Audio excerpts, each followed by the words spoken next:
ए और बी की एजेस का रेशो 5:3 है। 2 साल पहले उनकी एजेस का रेशो 7:4 था। तो बताएं उनकी एजेस कितनी होंगी। यानी पहली बात तो ये कि शुरू में आंसर जो है उसमें 5:3 का रेशो होना चाहिए। ऑप्शन है 15 और 9। 5:3 का रेशो है, बिल्कुल जी। 3 के टेबल से काटो, 5 के टेबल से काटो, 5:3। और ये तो सब में है।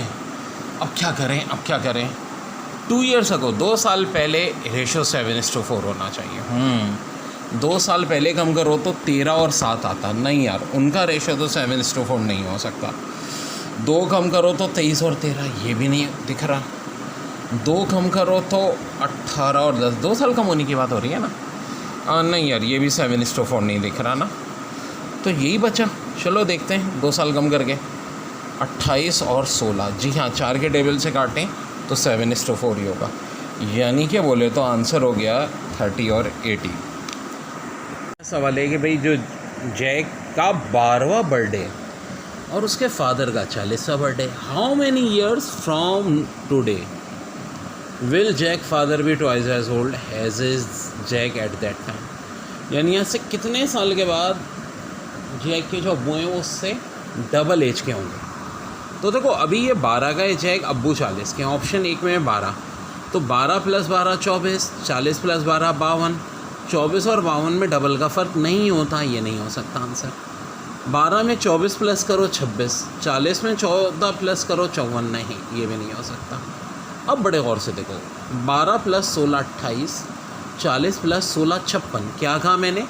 12 + 16 28, 40 + 16 56। क्या 56 और 28 में डबल का फ़र्क है? बिल्कुल होता है जी। तो आंसर होगा ये सी, यानी कि 16 year. This is your answer. मेरी लिखी हुई 75 बुक्स अब तक पब्लिश हो चुकी हैं, लेकिन ये मेरी लाइफ की सबसे पहली बुक थी लिखी हुई, जिससे अभी क्वेश्चन करा रहा हूँ। Average age of 3 children is 20 year when age of both parents are added in average age of family race to 30। What is the average age of parent? अब देखो 3 बच्चों की एवरेज एज 20 है, तो टोटल मिला के कितनी हो जाएगी? 23 सा 60 हो जाएगी। तीनों बच्चों की मिला के 60 है, लेकिन कह रहे हैं अगर दोनों पेरेंट्स की मिला लें तो एवरेज एज 30 हो जाएगी। 3 बच्चे और 2 पेरेंट्स मिला के 5, 5 30 सा 150। यानी पेरेंट्स समेत एज 150 बन रही है फैमिली की। पेरेंट्स को हटा के 320 सा 60 बन रही है। यानी पेरेंट्स की एज 150 में से 60 माइनस करो तो कितनी बन रही है यार? बड़ी आसान सी बात है, 90 बन रही है। जी हाँ, जब पेरेंट्स हैं कितने? 2 हैं, तो 90 को 2 से डिवाइड कर दो, आंसर 45। और देखो इस तरह का एक सवाल मैंने कराया था कि A is twice as old and B is 5 year older than C. तो देखो नाम चेंज कर देते हैं, ठीक है। इफ़ इन इट 10 ईयर, पूरा यही था। हाउ ओल्ड, ठीक है। तो हमारा ये आंसर भी मैंने बताया था 50 आया था। तो बच्चों ज़्यादातर सवाल आप मेरी लिखी हुई किताबों से ही आते हैं, और उधारे मैं इंशाल्लाह सारे करा के भेजूँगा तुम लोगों को। बी की जो एजेस का रेशो है 2:3 है प्रेजेंट, यानी कि आज से 10 साल के बाद इनका एजेस का रेशो हो जाएगा 3:4। तो बताओ इनकी प्रेजेंट एजेस तो क्या होंगी? यानी अभी रेशो 2:3, प्रेजेंट पूछ रहे हैं, तो यानी एक बात तो है कि जो आंसर का ऑप्शन है वो 2:3 के रेशो में होना चाहिए। 22 और 24 तो है ही नहीं, तू तो जा धुर फिट्टे वो जी। 12 और 18 क्या 2:3 का रेशो होता है जी। लेकिन 10 साल प्लस करने के बाद ये रेशो होना चाहिए 3:4। अब अगर मैं इसमें 10 प्लस करता हूँ तो ये 22 होगा, ये 28 होगा। क्या अब 3:4 का रेशो आ रहा है? नहीं आ रहा, तो ये भी हो गया बच्चों धुर फिट्टे मुँह। 20 और 30 क्या रेशो 2:3 है? बिल्कुल है भाई।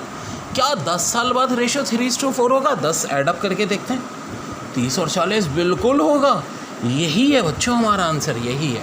आगे एग्जाम में चेक करने की जरूरत नहीं, अभी कर लें। 10 और 15 रेशो 2:3, 10 प्लस करते। 20 और 25 नहीं भाई, ये तो 4:5 का रेशो हो गया, ये नहीं है। तो आंसर हमारा भाई ये वाला 20 30। तो बेहतरीन ट्रिक होती है, एक एक ऑप्शन को धुर फिट्टे मुँह करते रहो बच्चों, आंसर आ जाएगा करेक्ट। डबल बड़ा है, कितना बड़ा है? डबल। और बी सी से 5 साल बड़ा है। देखो इन दोनों में 5 साल का फ़र्क रहेगा ही रहेगा। ये 10 का होगा, ये 15 का है, 15 का होगा 20 का, ये 25 का होगा, तो 30 का। लेकिन ये जो 20 से डबल बढ़ा है वो अभी की बात है, ठीक है जी। अब कह रहे हैं if in 10 years she will 25, यानी आने वाले 10 सालों में सी की उम्र हो जाएगी 25 साल। Then how old a at that time, बड़ा अच्छा किलो दिया है भाई। 10 साल बाद अगर C 25 का होगा, आज से ठीक 10 साल के बाद C 25 का होगा, तो अभी कितने का है? 25 में से 10 माइनस कर दें, C इसका मतलब अभी 15 का है। ओके, और B उससे कितना बड़ा है बच्चों? 5 साल बड़ा है, हमेशा रहेगा। B अभी इस वक्त 20 साल बड़ा है, और A अभी 20 है, अभी की बात हो रही है, डबल बड़ा है, तो 20 का डबल, A इसका मतलब अभी 40 साल है। लेकिन पूछ क्या रहे हैं? A की उम्र आज से 10 साल के बाद, जब C 15 से 25 का हो जाएगा, तो भाई A भी तो 10 साल का बढ़ेगा। A में 10 बढ़ा तो A 40 प्लस 10 50 साल का हो जाएगा, गोल्डन जुबली हो जाएगी A की। मैंने जो बेसिक बताई थी, एक बात बताई थी कि जो दो लोगों की एज का फ़र्क है वो वही रहता है।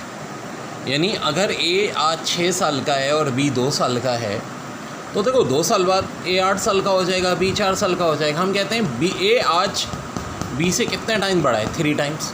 2 साल बाद 2 टाइम बड़ा रह जाएगा, लेकिन जो एजेस का फ़र्क है वो वही रहेगा। देखो ना, 1 साल पहले A 5 साल का था, तो B कितने का था? 1 साल का था। A B से 5 टाइम बड़ा था। अब ऐसा ही बड़ा प्यारा सवाल है, कराची यूनिवर्सिटी के टेस्ट में आया था कि A अगर B से 3 टाइम बड़ा है और A की उम्र 6 साल है, A B से 3 टाइम बड़ा है और A की उम्र 6 साल है, तो जब A 100 साल का होगा तो B कितने साल का होगा? तो अगर A B से 3 टाइम बड़ा है तो इसका मतलब है B अभी 2 साल का होगा, और A B का है 2 साल 6 साल का है, B 2 साल का, तो इसका मतलब इनकी एजेस में फ़र्क कितने का है? 4 साल का। तो अगर A 100 का है तो B कितने का होगा? 96 का होगा। तो ये बड़ा अच्छा सवाल है। Point 1, 2 is midpoint of 2, 5 and B then coordinates of B are. So भाई ये कहीं यहाँ है midpoint का मतलब है 1, 2 का, और पॉइंट A जो है वो ये 2, 5 है, तो पॉइंट B चाहिए हमें। तो फार्मूला होता है x = x1 + x2 / 2। ये x तो 1 दिया है, x1 2 दिया है, x2 चाहिए, 2 1 से 2 और ये 2 कैंसिल। पहला पॉइंट था इसका 0 आ जाएगा। इसी तरह y बराबर होता है y1 + y2 / 2। सो वाल y2 के बराबर है, y1 5 है, y2 में नहीं पता, ये 2 है, 2 2 = 4, 5 उधर जाके माइनस होगा, चलिए minus. So this is your answer. So centre is at origin, इससे बहुत मसले हल हो जाते हैं।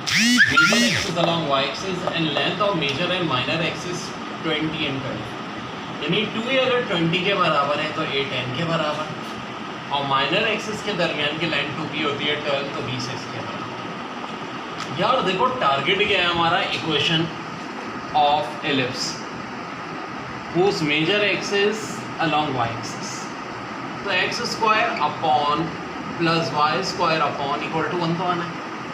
लेकिन चूंकि मेजर एक्सिस कौन सा है आपका? y एक्सिस, इसलिए a² इसके नीचे आना है। 10 का स्क्वायर 100, 6 का square 36। This is your answer. ellipse has its center and origin and minor axis along x axis। अगर minor along x axis है तो ये बात है major along y axis हो जाएगा।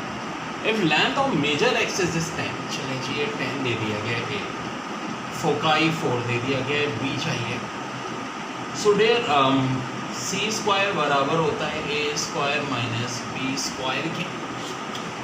सो अगर b² देखो तो फिर वो बराबर हो जाएगा a² माइनस c², यानी 10 का स्क्वायर 100, 4 का square 16, b² 84। So major axis along y axis, तो x² upon 84 plus y² upon 100 = 1। अब अगर उन्होंने LCM लिया है तो फिर देखो बात अलग है, ऑप्शंस पे डिपेंड करता है, तो हम LCM भी ले लेंगे, वरना हमारा आंसर आ चुका है। थ्योरी के सवाल दिए हैं। ट्राइंगल में एंगल A 30 डिग्री है, साइड B 8 है, साइड A √2 दे रहे हैं, एंगल C पूछ रहे हैं। तो यार बड़ा आसान सा तरीका है, क्या करना भाई, पहले एंगल B निकाल लेना। फार्मूला होता है sin B upon B = sin A upon A। वैसे मुझे A की वैल्यू ना थोड़ी डाउटफुल लग रही है, एनी हाउ उससे हमारा B निकल आता है, क्योंकि इतनी छोटी नहीं हो सकती यार, ये 8 हो ये √2 हो, ठीक है। सो इस टाइप के क्वेश्चन लेकिन आएंगे तो ऐसे ही कर लेंगे, जब एंगल B आ जाएगा उसकी मदद से एंगल C निकाल लेंगे 180 में से। हाँ ये सवाल अच्छा है, dimension of triangle are 3, 4 and 5. It's circum radius.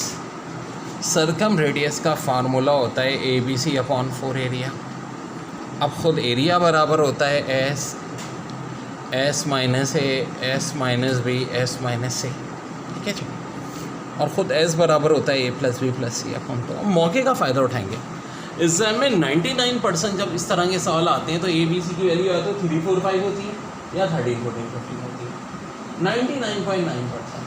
कभी कुछ और आ जाए तो सॉल्व कर लेंगे पूरा. लेकिन जब कहाँ आते ही ये दो हैं तो भाई हम क्यों ना फ़ायदा उठाएं. तो जब भी 3, 4, 5 होती है तो रखो एरिया होता है 6 के बराबर. ठीक है. अब बहुत आसान हो गया. A की जगह 3, B की जगह 4, C की जगह 5. 4, 4 कटा, ये कटा, answer 5/2. Unit of course centimetre हो जाएगा मेरे भाई.